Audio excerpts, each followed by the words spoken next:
오늘 함께 살펴볼 말씀은 함께 교독하셨던 마가복음 15장 21절의 말씀을 이제 살펴보겠는데요. 오늘은 한 인물이 아니라 좀 몇 사람을 좀 살펴보려고 합니다. 먼저 마가복음 15장 21절 제가 다시 봉독하겠습니다. 마침 알렉산더와 루포의 아비인 구레네 사람 시몬이 시골로서 와서 지나가는데 저희가 그를 억지로 같이 가게 하여 예수의 십자가를 지우고 그랬습니다. 이 상황은 이제 예수님께서 밤새 사내들인과 헤롯과 빌라도와 계속해서 이제 여기저기 정말 짐승처럼 끌려다니시면서 채찍에 맞으시고 신문 받으시고 또 재판 받으시는 고통의 마지막 밤을 보내신 이후에 새벽에 이제 십자가를 지시고 이제 골고다로 가는 중간에 일어난 일이 되겠습니다. 여기 등장하는 사람이 알렉산더와 루포의 아버지다 그랬어요. 아버지라 그랬습니다. 보통 성경의 기록은 자식보다는 이제 부모의 이름을 먼저 나열을 하죠. 그렇죠? 누구의 아들 그렇게 말하지 않습니까? 그런데 이제 이 마가는 이 시몬을 기록하는 데 있어서 구레네 사람이라 그랬어요. 구레네 사람이라는 건 이제 정확한 건 어딘지 알기 힘듭니다만 이제 아프리카 북쪽이라고 저희가 생각을 합니다. 그러니까 이 사람은 아프리카 사람이에요. 아프리카에서 온 사람인데 자식이 둘이 있다는 거예요. 알렉산더와 루포라는 거죠. 다시 말씀드리면 보통은 아버지 이름을 얘기하는 이유는 그 아들을 설명하려면 누가 알려줘야 돼요? 아버지를 소개해야 아들이 누군지 아는 거예요. 그렇죠? 당신 누굽니까? 그러면 저희 부친은 누구십니다. 그럼 보통 이제 이해가 쉽잖아요. 근데 이 기록은 아들들 나열한 걸 보면은 누가 유명한 거예요? 아들이 더 유명한 거예요. 이제 마가가 이걸 기록할 때는 더 유명했다기보다는 아들 이름을 대면 알 수 있는 사람이라는 것이 이제 우리 하나의 힌트가 되는 것입니다. 반드시 그렇다는 건 아니고 이제 그런 의도로 이제 두 명의 이름을 썼다고 우리가 볼 수가 있겠습니다. 화이트도 그걸 지지할 만한 말씀을 기록을 해 놓으셨고요. 그러니까 두 아들이 어쨌든 1세기에 기독교 내에 이름이 알려진 사람이에요. 그분의 아버지야 이렇게 되는 거죠. 두 아들이 있었다는 거고요. 고향은 이제 구레네 사람인 것이고요. 아프리카 북쪽에 이제 거무튀튀한 사람인 것입니다. 그리고 또 시골에서 온 사람이에요. 시골에서. 아프리카라고 다 시골은 아니겠습니다만 이제 어쨌든 시골 변방의 사람입니다. 그가 지나가다가 이제 무리에게 잡혀서 십자가를 지고 갔다는 거예요. 근데 이 일은 예수님께서 새벽에 십자가에 이제 재판을 받으시고 정말 기진맥진하신 상태에서 이제 일어난 일이라는 말씀을 방금 드렸어요. 이 상황을 화이트는 이렇게 기록하셨습니다. 예수께서 무거운 십자가를 지고 가지 못한다고 해서 성사학자들의 주장에 의하면 150파운드 정도 되는 무게다 그랬거든요. 이제 이 십자가의 무게가 그러면 70kg 이제 넘는 거라고 생각하시면 되니까 무겁겠어요, 안 무겁겠어요? 무겁겠죠. 예. 아주 기운이 좋은 우리 몇몇 분 빼고는 대부분 힘들 것 같은 생각이 드는 거예요. 그것도 짧은 길이 아니라 비아 돌로로사라 가지고 14번에 걸쳐서 멈추시고 지나시고 그러셔야 되거든요. 고난의 길을. 그러니까 굉장히 힘들고 고통스러운 잠을 주무시지 못하고 제대로 잡수시지 못하고 어떤 이 죄인들의 죄에 대한 중보의 부담과 고통을 이제 채찍에 맞으시며 견디셨기 때문에 굉장히 힘든 시간을 보내고 계셨는데요. 무거운 십자가를 지고 가지 못한다고 해서 그들은 그분을 조소하고 욕설을 퍼부었다 그랬습니다. 그 짐은 다시 그분의 어깨에 놓여졌다. 십자가가요. 그분은 또다시 뭐 하셨어요? 졸도하여 땅에 쓰러지셨다 그랬어요. 또다시 졸도하셨다는 얘기는 뭐예요? 이미 졸도하셨었다는 거예요. 제가 기록해놓진 않았습니다만은 화이트는 졸도하셨고 다시 졸도하셨다고 기록을 하셨습니다. 그 고통의 시간에 이제 시몬이라는 사람에게 십자가가 지어졌다는 것이죠. 어쩌다 시몬이라는 사람이 예수님의 십자가를 대신 지게 되었을까요? 오늘은 조금 자극적인 제목을 정해봤습니다. 처음이자 마지막이라고 하는 제목을 좀 정했는데요. 사실은 이제 십자가 주위에 세 명의 사람을 좀 살펴보려고 합니다. 이 세 사람의 인물은 오늘 우리가 처음 살펴볼 사람은 이제 시몬인데 그에게 있어서는 이 경험이 처음이자 마지막 경험이었기 때문에 그렇습니다. 알렉산더 루포의 아비 구레네 사람 시몬은 어떤 사람이었을까? 우리가 방금 읽은 마가복음 15장 21절에 보니까 시골에서 올라온 사람이고 지나가는데 저희가 그를 어떻게 했다 그랬어요? 억지로. 저희는 누구냐면 로마 병정들이겠죠. 그렇죠? 로마 병정들이 억지로 네가 져. 네가 대신 져. 그렇게 한 거예요. 예수님이 이제 십자가를 지고 가시는데 더 이상 못 지게 되신 거예요. 쓰러지시고 졸도하셔서. 많은 사람이 있는데 왜 하필 이 사람이, 이 구레네 사람 시몬이 십자가를 지라고 뽑혔을까요? 우리 지금까지 생활하시다가 이렇게 뭐 뽑혀보신 분 계세요? 누가 뭐 사회자가 뭐 하다가 이렇게 일어나서 뽑혀가지고 봉변 당하신 적 있습니까? 저도 살다 보니 그런 일이 좀 있긴 있었어요. 앞으로 나오라 그러고 막 춤추라 그러고 막. 굉장히 당황스러운, 곤혹스러운 경험들인데, 뭐, 왜 그런지는 저는 모르죠. 뭐, 물어보진 않았으니까. 나를 왜 불렀어? 이렇게. 한 거라고는 시선을 마주치지 않았는데, 일부러 이렇게 뽑은지 모르겠어요.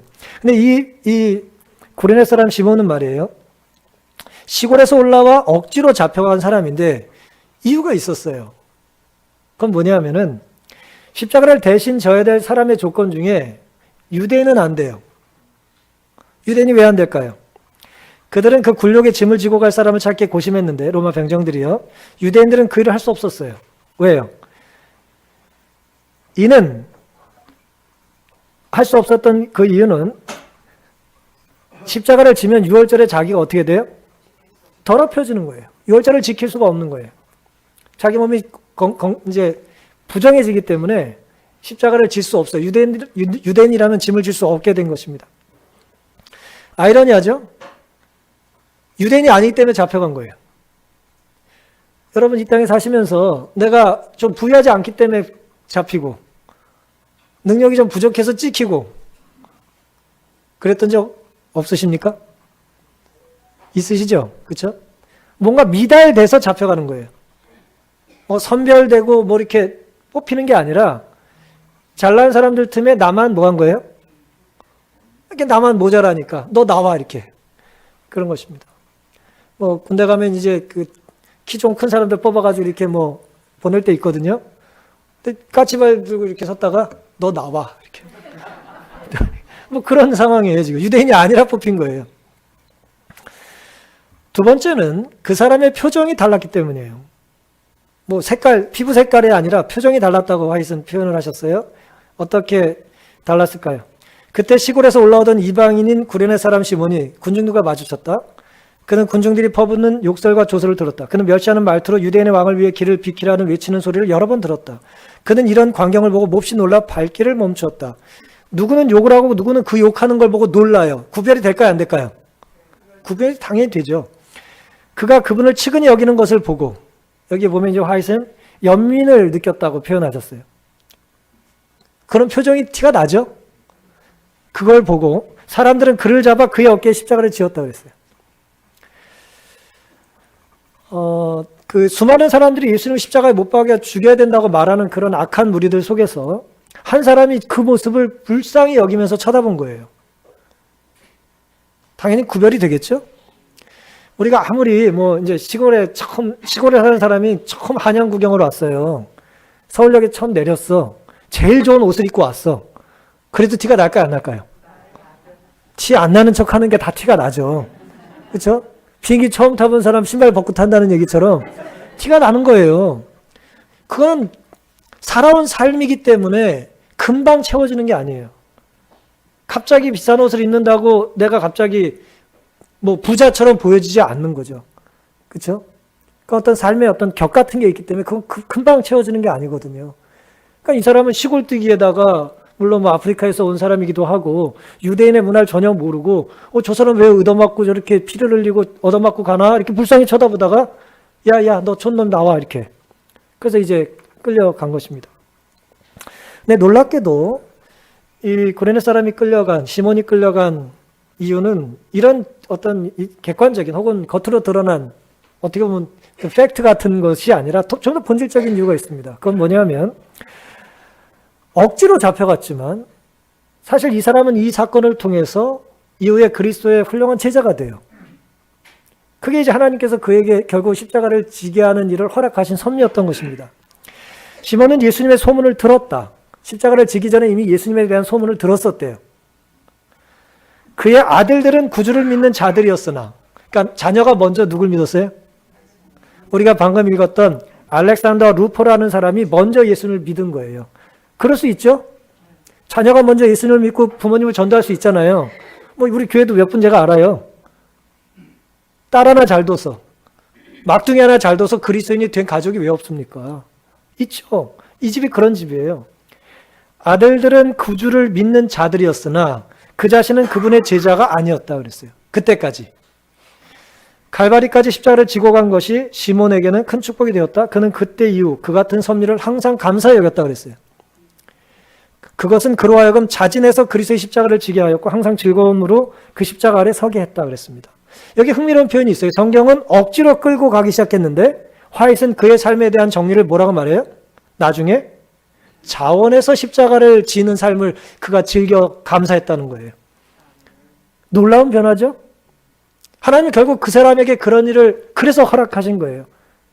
뭐 시골 촌사람이라 잡힌 것 같고 운이 없었고 그게 아니에요. 내가 어디 태생이든 어떤 출신이든 어떤 삶을 살았든 하나님은 나의 삶을 변화시켜 주시기 위하여 어떤 면에서 처음이자 때로 마지막에 귀한 기회를 우리에게 주실 때가 있어요.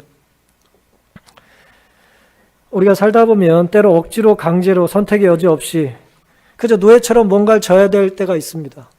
그게 우리 각자가 져야 될 십자가일 수 있어요. 뭐 요즘은 그런 얘기 거의 없습니다만은 제가 어렸을 때만 해도 어른들이 종종 어휴 내가 너를 뭐 낳고 싶어 났냐? 예? 뭐 왼수라고 그러고 말이에요. 예? 엄청난 폭력인데 그때는 뭐 그게 그런 줄 알고 컸어요. 근데 보세요. 부모는 의도하지 않을 수 있어요. 그렇죠? 혹은 뭐 정말 어떻게 보면 자녀 때문에 내 삶이 정말 잘못됐다고 느끼는 분들이 있으실 수 있어요. 하지만 하나님의 계획 속엔 그런 것이 없습니다. 하나님께서는 결국 자원하고 기뻐하는 마음으로 즐거운 마음으로 감사하는 마음으로 그 일을 감당할 수 있도록 우리에게 기회를 주시는 거예요. 그 한 번의 경험을 시몬은 회심의 기회로 삼았어요. 그리고 그것을 놓지 않았습니다. 지금 혹 여러분께서 원치 않은 십자가를 지고 계신다면 우리의 연약함에도 불구하고 분명히 하나님의 섭리가 있을까요? 분명히 하나님의 섭리가 있습니다. 하나님께서 우리의 교회를 혹은 우리의 가정을 혹은 내 개인의 삶을 때로 부모님의 건강을 혹은 자녀들의 진로에 대해 하나님께서 우리를 때로 자꾸 남들이 지지 않는 십자가, 더 큰 십자가, 더 무거운 십자가를 우리에게 지게 하실 때는 하나님께서 우리를 통해서 듣고자 원하시는 놀라운 감사와 구원의 이야기가 있는 것입니다. 지금까지, 그때까지 알렉산더와 루퍼의 아버지 구레네 사람 시몬은 예수님을 들어서 알았지만 자녀들을 통해서 이 순간부터는 예수님을 어떻게 알았어요? 내가 직접 만나고 내가 선택하고 내가 순종함으로 믿기 시작했다는 것이 중요합니다. 따라서 소문으로만 듣던 예수님 말고 오늘 우리의 삶의 회개와 순종으로 주님을 소개할 수 있는 기회를 놓치지 않게 되시기를 간절히 바랍니다. 억지로 지기 시작한 십자가를 할지라도 자원하여 즐거운 마음으로 짓기를 다짐하고 결심하는 우리 모든 성도님 될 수 있기를 간절히 바랍니다. 십자가 주변의 두 번째 사람은 뭐 지난주 사경의 강사 목사님께서 좀 말씀을 해주셨는데 한편에 예수님의 그 십자가 좌우에는 두 강도가 있었어요. 예수님이 가운데 계신 이유는 가장 큰 죄인이라고 하는 상징적인 의미가 있었고요. 좌우에 두 강도가 있었습니다. 어느 편의 강도가 회심한 강도인지 성경은 말하고 있지 않아요. 근데 우리는 정서적으로 자꾸 오른쪽이라고 말을 하는데 성경은 그렇게 말하지는 않습니다. 누군지 몰라요. 어느 쪽인지. 누가복음 23장에 보시면 십자가 예수님과 함께 십자가에 매달렸던 한편 강도가 이제 한편 강도는 끝까지 자기의 죄를 고집하고 한편 강도는 뭐합니까? 회개를 하죠. 그 상황이 누가복음 23장에 나오는데요. 39절. 달린 행악자 중 하나는 비방하여 가로되 네가 그리스도가 아니냐 너가 우리를 구원하라 하되 하나는 그 사람을 꾸짖어 가로되 내가 동일한 정죄를 받고서도 하나님을 두려워 아니하느냐 우리는 우리의 행한 일에 상당한 보응을 받는 것이니 이에 당연하거니와 이 사람이 행한 것은 옳지 않은 것이 없느니라 하고 가로되 예수여 당신의 나라에 임하실 때 나를 생각하소서 하니 예수께서 이르시되 내가 진실로 네게 이르노니 오늘 나와 함께 어디에 있어요? 낙원에 있으리라 말씀하셨어요. 물론 그날 이제 이 사람이 뭐 천국에 간다는 의미가 물론 아니죠. 오늘 내가 너에게 그런 약속을 주시겠다 그런 말씀을 하신 건데요. 이 사람 구원 받았어요? 못 받았어요? 죽기 바로 전에 구원의 약속을 받았으니까 성경에 가장 확실하게 구원의 약속 받은 사람이잖아요. 그런데 이 사람은 죽어 마땅한 죄를 진 거죠. 그래서 죽어 마땅한 죄를 진 거예요. 그래서 십자가의 형벌을 받게 된 것입니다. 죽어 마땅한 죄를 짓고 이제 십자가에 달려서 죽을 시간만 기다리고 있는데 한 사람은 지금까지 살던 삶을 고집해요. 완악한 삶을 반성하거나 멈추려고 하지 않고 뭐예요? 끝까지 가는 거예요. 삶의 궤적을 바꿀 마음이 없어요, 이 사람은. 완악함을 가지고, 이 강포한 마음을 가지고, 이 사회에 대한 불만, 내 태생에 대한 불만, 이 사회에 대한 불만을 표출하는 거예요. 그런 삶을 산 거예요. 마지막까지. 네가 메시아면 구원해봐. 그리고 조롱한 거예요. 아마 위에서 기운이 남았으면 침을 뱉었을 거예요, 아랫사람들한테. 내 침이나 먹어라 그러고. 그렇게 거칠고 자기가 살아오던 삶을 계속 한 거예요. 언제까지요? 죽을 때까지. 근데 반대로 한 명의 사람은 마지막 순간에 지금까지 자기의 살아온 삶에 대한 뭘 해요? 회개와 후회를 해요. 물론 어느 날 갑자기 이런 마음을 갖지는 않았겠죠. 이 사람은 어떤 생각을 하며 살았을까요? 내가 잘못 살았다. 나는 정말 제대로 살지 못했다는 반성의 마음이 있었겠어요? 없었겠어요? 당연히 있었겠죠. 그러다가 이제 마지막 순간에 그 기회를 이제 놓치지 않고 붙잡은 것입니다. 회개한 과거 강도의 이력을 보시면 화이트는 이렇게 말씀을 하셨어요. 그는 전에 예수님을 보았고 그분의 말씀을 들었다. 이 사람도 과거 예수님을 만난 적 있어요? 보고 들은 적이 있다는 거예요. 그리고 그분의 가르침을 듣고 죄를 깨달았으나 제사장들과 관원들 때문에 예수님에게서 돌아서고 말았다 그랬어요. 이걸 좀 생각이 필요합니다. 왜냐하면 예수님을 보고 들었어요. 근데 예수님을 믿는데 누가 방해가 된 거예요? 저를 보고 계셔서 제가 굉장히 부담스러운데. 우리가 신앙생활 할 때 목회자가 혹은 교회 지도자가 방해가 될 때가 있을까요? 없을까요? 너무 크게 대답하지 마시고. 시험거리가 될 때가 왜 없겠어요? 근데 보세요. 여기서 우리가 좀 주목할 건 뭐냐면 제사장과 관원들은 예수를 믿는 사람이 아니에요. 예수를 잘 믿는 사람이 아니죠. 예수 신실을 잘 믿는 사람을 보고 저 이율배반적인 저 모순 때문에 내가 교회를 떠났다 예수를 안 믿겠다는 게 아니고요. 이 사람이 예수님을 믿고 알았지만 이 제사장과 그 사회 지도적인 사람들에 대한 반감과 분노를 예수님의 은혜와 사랑 안에서 용서와 또 회개와 양보로 해결하려고 하지 않고 그들을 공격함으로 해결하려고 했던 거예요. 예수님의 사랑과 용서를 뭐하고 싶지 않아요? 받아들이고 싶지 않고 공격하고 싶은 거예요. 이 사회에 대해. 그러니까 약간 좀 다른 차원의 문제입니다. 제가 처음 질문 드린 것과는. 이랬든 저랬든 교회에서 속상한 일이 있으면 누구 때문에 교회 안 나간다 말할 수 있지만 어떤 사람이 지나가지 않는 이유를 뭐예요? 이런 상황을 보니 신이 없다고 말하는 거예요. 그럴 수 있을까요? 이 사회가 이렇게 되는 거 보니 하나님이 계시지 않는다고 말할 수 있잖아요. 그 타겟이 사람이 이런 사람들이에요. 지도자인 거예요. 정치인들, 경제인들, 뭐 어떤 문학의, 종교계 여러 인사들을 보고 내가 바르게 살지 않을 핑계거리를 찾는 거예요. 그럴 수 있죠. 그 사람이 살아온 삶의 궤적을 보면 불평할 수 있고 불만을 가질 수 있어요. 얼마든지 그럴 수 있잖아요. 그 사회의 영향을 받고 또 교육을 받고 그럴 수 있지 않습니까? 과거 그는 첫 번째 기회가 있었으나 상실한 사람이에요. 그렇죠? 그런데 그 마지막 기회가 언제 주어졌어요? 십자가에서 마지막 예수님과 함께 죽게 된 것입니다. 마지막 기회 말 그대로 그는 예수님의 거룩한 태도와 당신을 괴롭히는 사람들에게 동정을 나타내시고 용서를 베푸시는 거룩한 모습을 주목해 보았다 그랬어요. 이게 중요합니다. 주목했다는 게 중요해요. 화이트는 이때 이제 마크라는 단어를 썼어요. 그냥 대충 본 게 아니라 아주 주목해서 본 거예요. 이렇게 뭐를 표를 딱 찍듯이. 아니 마지막에 어차피 할 것도 없는데 이제 죽기 바로 전인데 뚜렷이 본 거예요. 예수님을. 근데 그분의 태도가 자기와 같은 불의의 사람과 같아 달라요. 전혀 다른 거예요.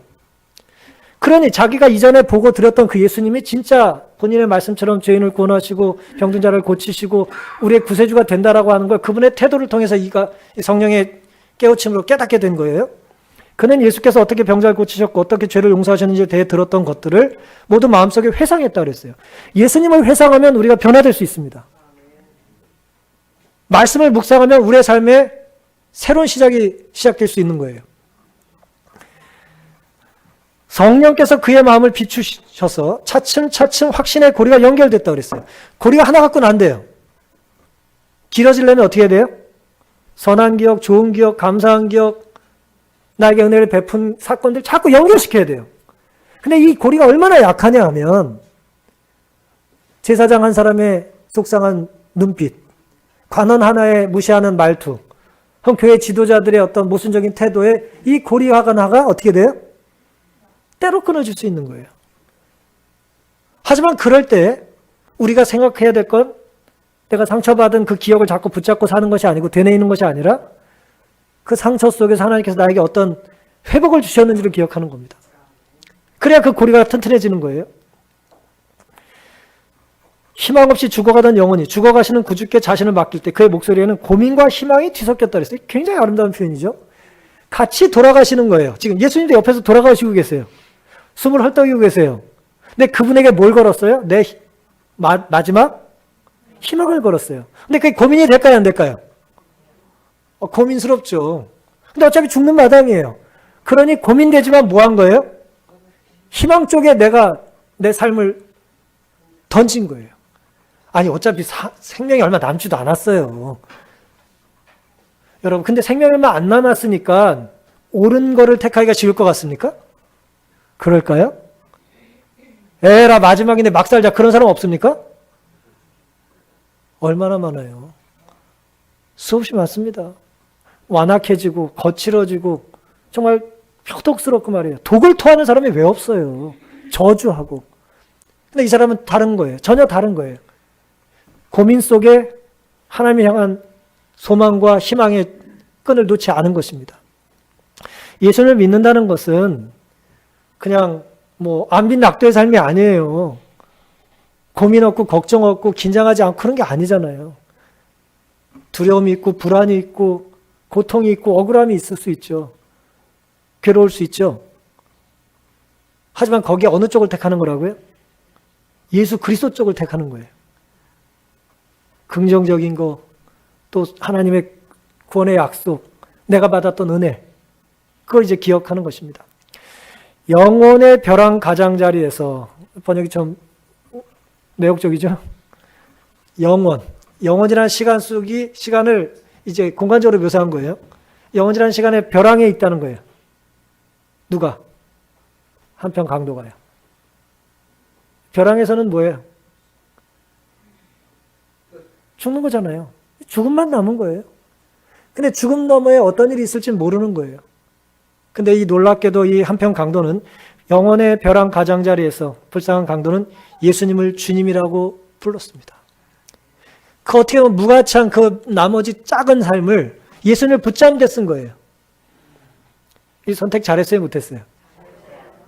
잘했죠. 그렇다고 이런 모험을 즐기지 마십시오. 이 강도는 우리가 부러워하면 안 됩니다. 왜냐하면 이 사람이 진즉 예수님을 믿었다면 이의 삶의 열매 속에서 얼마나 많은 사람들이 또 구원을 받고 행복한 이야기가 있었겠어요. 근데 이 사람은 인생을 죄송하지만 허비한 거예요. 물론 마지막 길을 잡았죠. 여러분 인생을 허비하길 원하세요? 어른들 연세 많이 드시고 예수님 믿는 거 정말 감사한 일입니다만은 우리 어린아이가 예수님 믿을 때 우리가 정말 기뻐하고 행복해야 될 일은 뭐예요? 이 아이의 일생이 하나님께 영광이 된다는 기억과 꿈을 가지고 우리가 아이들을 양육해야 됩니다. 물론 마무리를 하나님께 영광 돌리는 것도 아름다운 일이에요. 그런 면에서 우리 삶에도 영혼의 가장자리가 어떠해야 되는지를 고민해 볼 필요가 있겠습니다. 결국 강도의 회개가 우리에게 주는 교훈은 분명하죠. 예수께서 이적을 행하시고 죽은 자를 무덤에서 일으켰을 때에는 많은 사람이 서슴지 않고 그분을 주님이라고 불렀어요. 서로 앞다투어서 주님 그렇죠? 자기 옷을 밑에 깔고 얼마든지 환영하지 않았습니까? 승리의 입성 때 말이에요. 그런 것처럼 많은 사람이 그랬는데 예수님이 기적을 베푸셨을 때는 그분이 십자가에 달려 돌아가실 때에는 제11시에 구원함을 받은 회개한 강도 외에는 어느 한 사람도 예수님을 주님으로 인정하지 않았어요. 그렇죠? 그러니까 십자가에서 예수님이 십자가에 달리셨을 때 예수님을 영접한 사람은 이 사람 하나예요. 십자가를 같이 졌던 시몬과 예수님이 돌아가신 이후에 한 사람이 더 있긴 있습니다만은 십자가에 달려 돌아가실 때 예수님을 주님이라고 고백한 사람은 성경에 이 사람만 기록되어 있어요. 물론 눈물을 흘리는 많은 믿음 좋은 여집사님들이 계셨죠.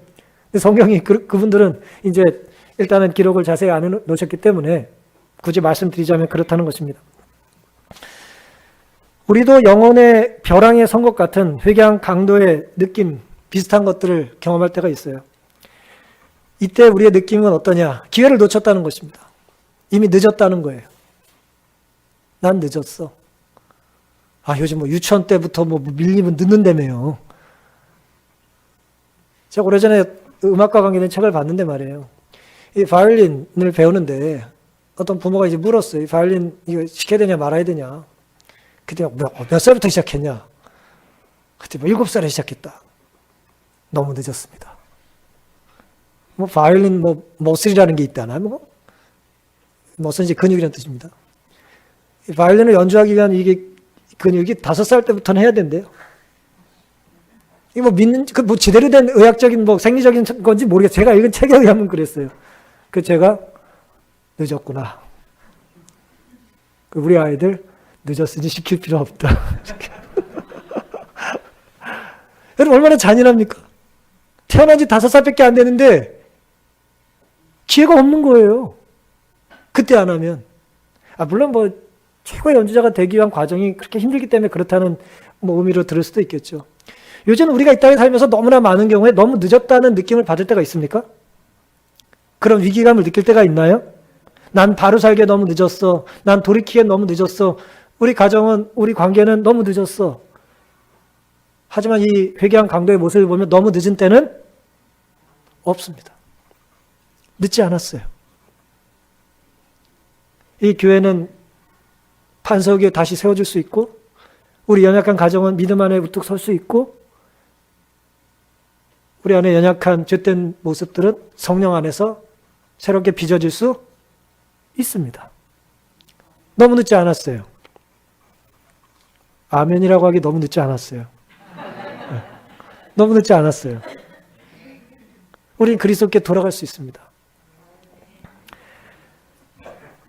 강도는 자신이 죽을 죄인이라고 인정했기 때문에 회개할 수 있었어요. 강도가 만약에 비교했다면, 예수님이 아닌 다른 강도와 자기를 비교했다면 회개했을까요? 다른 사람과 비교해보면 교만했죠. 화에서 뭐라고 기록하셨냐면 십자가 아래 많은 사람들보다 이 강도의 죄는 가벼웠다 그랬어요. 내가 너희보다 깨끗해 라고 할 수 있었어요. 사람과 비교하면 사람은요 2가지밖에 없어요. 자랑하든지 우울감에 빠지든지 밖에 없어요. 우울증과 조울증이 왔다 갔다 하는 거예요. 사람과 비교하면. 나보다 못한 사람 보면 잘난 줄 알고 나보다 잘난 사람 보면 위축되어 있고 그런 거예요. 누굴 놓치면? 예수님을 놓치면 그래요. 균형을 잡을 수가 없습니다. 그래서 우리는 누굴 바라보고 살아야 합니까? 예수님을 바라보고 살아야 합니다. 구원은 나보다 못한 사람을 밟고 올라가서 정상에 서는 것이 아니라 부족한 나를 구원해 주신다는 예수님의 약속을 믿고 누리는 것입니다. 내 옆에서 함께 죽어가는 주님을 앞에 두고 내 죄를 고백하고 내 마지막을 맡기는 것은 쉬운 것이 아니죠. 같이 죽어가는 예수님께 내 삶을 맡기는 게 어찌 쉽겠습니까? 성령의 조명과 성령의 깨우침이 있었던 거예요. 우리에게는 성령의 역사가 없습니까? 있습니다. 날마다 느끼는 죄책감, 양심에서 들리는 하나님의 소리, 성경을 읽을 때 느끼는 감동, 흔히 말할 때 자연, 천연계를 바라보며 느끼는 마음속 깊은 곳의 울림과 깨우침들이 다 하나님께서 우리에게 말씀하시는 거예요. 그래서 우리가 자꾸 선하고 좋은 것들을 접해야 되는 것입니다. 오늘 어린이 설교처럼 벽에 그림 한 장만 봐도 우리가 찔림을 받잖아요. 근데 또 완악해진 사람은 또 거기에 또 웃기지 마 그러고 써놓는단 말이에요. 우리 안에 이런 죄된 성향이 있단 말이에요. 작은 것에 순종하며 반응하지 않으면 우린 점점 더 악해집니다. 아무리 두렵더라도 어색하더라도 성령은 비출 수 없는 어둠이 없다는 걸 기억하시고 감사하며 믿음으로 반응할 수 있게 되시기를 간절히 바랍니다. 마지막 우리가 살펴볼 사람은 이제 로마 백부장인데요. 마가복음 15장으로 돌아가면 39절에 예수를 향하여 섰던 백부장이 그렇게 운명하심을 보고 가로되 이 사람은 진실로 하나님의 아들이었도다 하더라 그랬어요. 백부장이 예수님이 돌아가신 것을 보고 뭐예요? 예수님을 믿는 신앙을 고백하는 거예요. 굉장히 흥미롭죠? 진작 믿었으면 좋았을 텐데 예수님 돌아가시는 걸 보고 정말 하나님의 아들이다. 구주네. 라고 이제 이 백부장이 고백을 한 거예요. 구레네 사람 시몬과 회개한 강도가 예수님 십자가에 달려 돌아가시기 전에 예수님을 어쨌든 개인의 구주로 고백한 것과 달리 이 백부장은 예수님 십자가에 달려 돌아가신 이후에 그 죽음을 보고 예수님을 믿게 된 거예요. 사람은 대개 자신이 속한 곳의 문화와 분위기에 영향을 받습니까? 받을까요? 안 받을까요? 받아요. 이게 참 두렵습니다. 사람은 이 문화에 자꾸 물들게 되어 있거든요. 처음엔 어색하죠. 낯선 곳에 가면 처음엔 어색해요. 촌사람이 서울역에 딱 떨어지면 막 티 달아 혼자. 근데 몇 주만 이나 며칠만 지나면 뭐예요? 한 10년, 20년 사는 것 같은 흉내 낼 수 있다 이거예요. 사람은 그럴 수 있습니다. 낯설고 힘든 것이 시간이 지나면 금방 익숙해지고 물이 들어요. 하지만 다 그런 건 아니에요. 부적응자들이 있어요. 좋은 의미의 부적응자는 어떤 사람이냐면 이 사회에 끝까지 뭐 하지 않아요? 물들지 않아요. 악한 문화에 길들여지지 않아요. 이 길들인다는 말은 좋은 말이기도 하고 나쁜 말이기도 한데 길들이는 건 한마디로 길이 생기는 거 아니에요. 익숙해지는 거잖아요. 본문의 백부장은 당시 로마 군인들의 문화에 어떻게 물들지 않았을까요? 백부장이니까 이제 부하들이 뭐 이제 100명 있다고 백부장인데 지금 그 자기 부하들이 혹은 자기 동료들이 지금 뭐 하고 있는 거예요? 예수님 십자가에 매달고 있는 거잖아요. 자기 동료들이 예수님 십자가에 매달고 있는데 이 사람은 지금 그들과 같아요, 달라요? 다른 모습을 보여주고 있다니까요. 동료들은 뭐 했어요?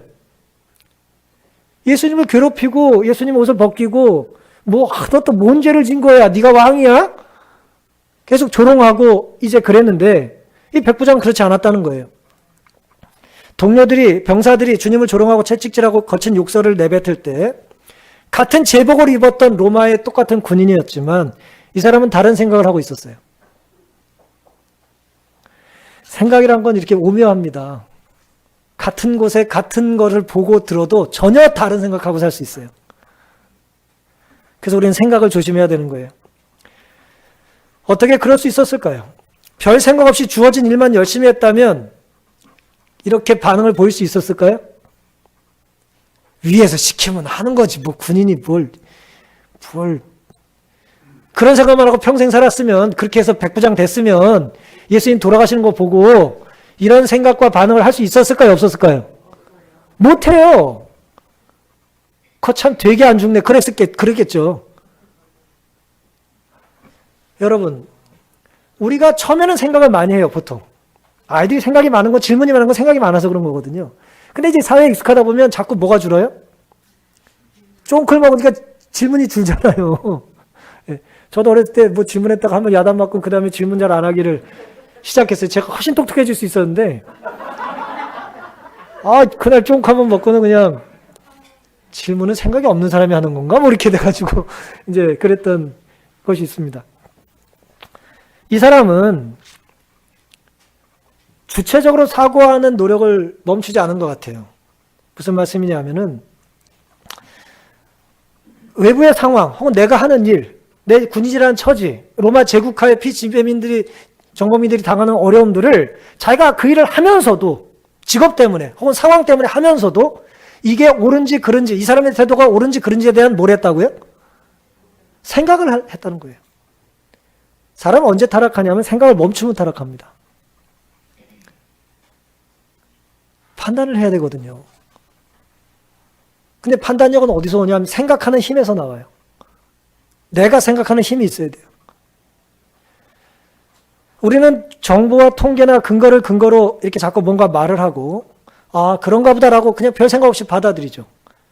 근데 이제 주체적인 사고를 하는 사람들, 특별히 재림 성도들은 혼자 고민하고 판단하며 사셔야 돼요. 뭐 자꾸 반항하라는 말씀이 아니라, 말씀에 반항하는 말씀이 아니라, 말씀이 이것이 그런가요? 자꾸 뭐예요? 말씀을 묵상하고 체득해야 된단 말이에요. 내 안에 적용을 하고. 내 안에 생각이라는 필터를 통하여 하나님의 진리를 내 것으로 받아들여야 되는 거예요. 자신의 신분은 비록 사형을 집행하는 로마 집행관이었지만, 그래서 그 역할을 수행해야 했지만 사형수의 태도를 보고 생각한 거예요. 저 사람은 다르네? 내가 지금 옳지 않은 일을 하고 사는 것일 수도 있겠네? 생각을 한 거예요.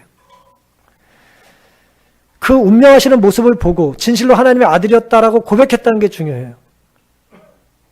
보고 모두가 생각한 게 아니잖아요. 보고 모두가 그렇게 말한 게 아니잖아요. 이 말은 작은 소리로 한 것이 아니었다고 그랬어요. 진실로 하나님의 아들이라는 말은 귀에 속삭이듯 작게 말한 게 아니라는 거예요. 어머, 진실로 하나님의 아들이네. 그렇게 말한 게 아니고 성대가 울리듯이 말한 거예요. 그래서 주변 사람들은, 모든 사람들은 그 말이 어디서 나왔는지 알려고 두리번거렸다 그랬어요. 무슨 소리가 크게 들리니까 누가 무슨 소리 한 거야? 이런 말을 한 사람은 누구였을까? 그 사람은 로마 군인 백부장이었다. 구주의 거룩한 인내와 그분의 입술에서 승리의 부르짖음이 흘러나온 즉시 운명하시는 광경이 이방인에게는 깊은 감명을 주었다. 상처 입고 십자가에 달리신 찢어진 그분의 몸에서 백부장은 하나님 아들의 모습을 식별할 수 있었다. 그는 자기의 믿음을 고백하지 않을 수 없었다 그랬어요. 큰 소리로 말했다는 거죠. 우리가 어떤 일을 하다 보면 고민이 어떻게 보면 이제 익숙해지다 보면 줄어드는데 사실은 고민이 많아질 필요가 있습니다. 두려움이 줄어드는 게 아니라 두려움이 좀 커질 필요가 있어요. 초심을 잃지 않는 거죠, 그게. 백부장이 얼마나 많은 사형을 집행했을 것이고 얼마나 많은 전쟁을 했겠어요. 근데 이 사람은 예수님의 죽음 앞에 자신의 삶을 돌아본 거예요. 아, 나라가 벌에서 죽는다고 해서 다 옳은 게 아니구나. 국가가 시키는 게 다 옳은 것이 아니구나. 힘이고 정의가 아니구나. 죽음 앞에 저렇게 초연하고 거룩할 수 있구나. 도대체 저분은 누구냐? 생각하고 고민한 것입니다.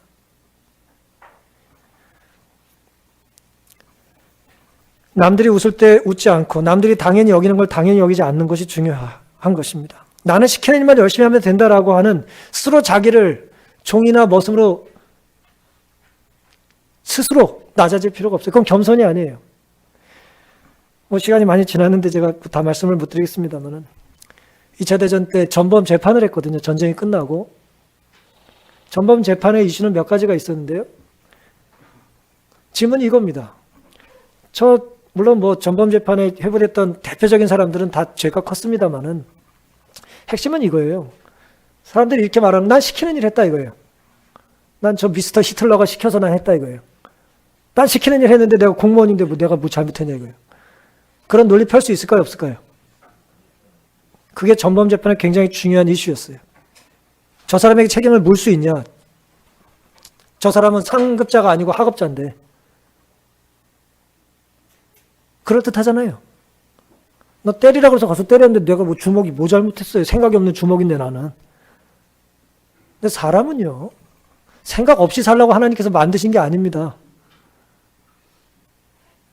결국 이제 전범 재판은 결국 그런 이슈가 있어서 그럼에도 이제 재판을 해서 사형을 많이 당했고, 그 이후에 한 10여 년 지나서 한나 아렌트라고 하는 유명한 정치학자가 이제 예루살렘의 아이히만이라는 그 역작을 썼는데 거기서 많이 말하는 게 뭐냐면 악의 평범성입니다. 평범한 사람들이 끔찍한 죄를 진다는 거거든요. 전제 요건이 뭐예요? 별 생각 없이 사는 인간들은 악한 일을 하라는 문화 속에서는 그게 옳은 줄 알고 열심히 한다는 거예요. 물론 그 사상도 좀 반론 제기할 수 있겠습니다만은 요즘 뭡니까? 생각할 능력이 없는 평범한 관료들이 얼마나 큰 죄를 질 수 있는지를 제기한 거예요. 문제 제기를 한 거예요. 여러분, 우리가 재림신앙을 하는 안식교인들입니다. 우리가 생각하며 살아야 될까요? 생각 없이 살아야 될까요? 우리가 정말 생각 많이 하고 살아야 합니다. 우리가 생각 없이 안식일을 지키고 생각 없이 재림을 준비할 수 없어요. 생각 없이 타락해가는 세상에서 우리가 견딜 수 없습니다. 생각한다는 건 회개한다는 것이고, 생각한다는 건 하나님을 다시 바라보는 것이고, 생각한다는 건 다시 초심으로 돌아가는 것입니다.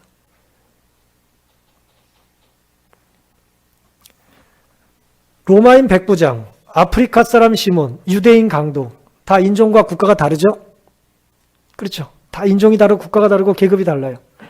놀랍게도 십자가 아래에서, 십자가 주변에서 그들은 예수 그리스도 안에서 한 사람의, 하나의 반응을 보였습니다.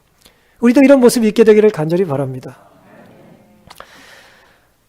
시몬에게서 긍휼의 시선을 배우고, 강도에게서는 미루지 말아야 될 회개를 배우고, 백부장에게서는 내가 속한 문화에 아무 생각 없이 영향받지 않는 독립적인 사고를 할 수 있는, 다른 소리를 낼 수 있는 그런 아름다운 것을 배울 수 있게 되기를 간절히 바랍니다.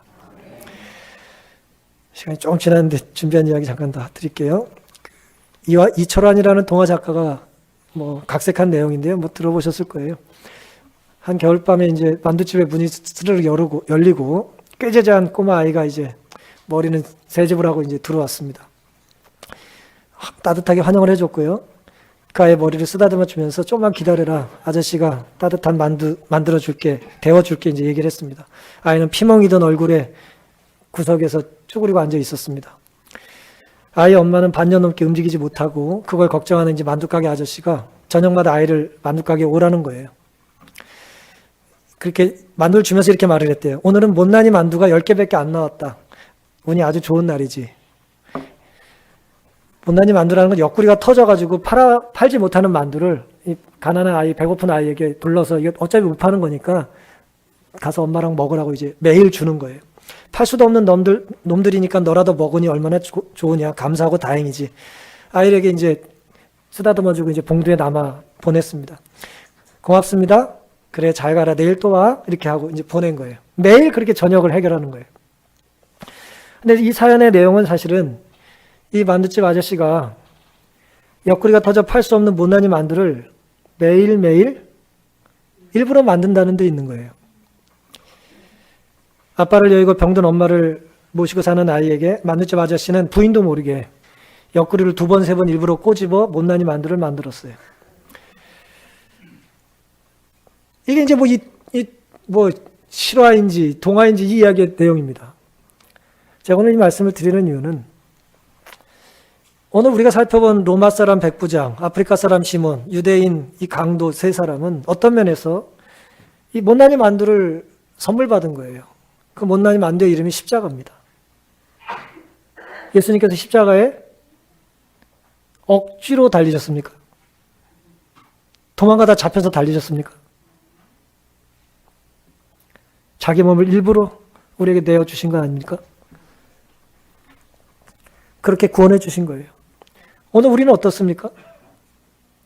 우리 역시 택함을 받은, 구원받은 십자가라는 하나님께서 우리에게 선물로 주신 그 사랑의 선물을 가지고 우리가 구원받은 사람들입니다. 이 3사람처럼 우리에게도 어쩌면 처음이자 마지막 선택을 해야 될 때가 있습니다. 처음 예수님을 잘 선택하셨다면 끝까지 충성스럽게 살게 되시기를 바라고요. 혹 지금 선택하는 게 우리의 삶에 어쩌면 마지막이 될지도 모른다는 거룩한 조급함을 때로 느끼셔서 바른 선택을 할 수 있게 되기를 간절히 바랍니다. 우리 삶에 후회 없는 선택은 불가능해요. 하지만은 누구를 택하면 후회하지 않을까요? 예수 그리스도를 택한다면, 창조자 하나님을 택한다면, 성령의 세미한 음성, 그 사랑의 소리를 우리가 무시하지 않는다면 우리의 선택은 후회 없는 선택이 되지 않겠습니까? 오늘 우리의 처음이자 마지막 선택이 하나님께 영광되는 선택이 되기를 바라면서 말씀을 마치겠습니다.